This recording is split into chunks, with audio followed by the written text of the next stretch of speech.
సైన్స్తో మన శాస్త్రాన్ని మిళితం చేసి సర్వే ఇది చేయాల, పరిశోధనలు చేయాల. దానికి కారణం ఏంటంటే నాస్తిక హేతువాద, అతి సెక్యులర్ భావజాలం. ఇదంతా ఇప్పుడు అనిపిస్తుంది ఈ వయసు.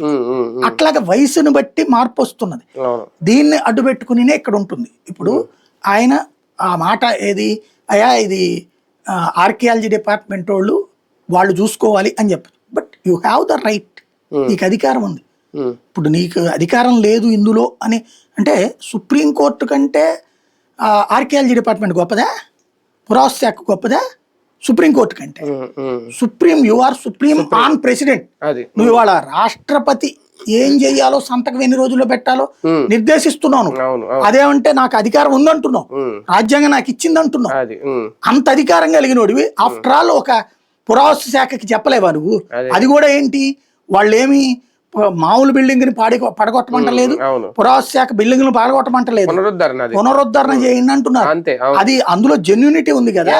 లేదు నువ్వు లోకల్ హైకోర్టులో అడిగాయా, లేకపోతే లోకల్ కోర్టులో పిటిషన్ అయ్యాయా అని చెప్పు.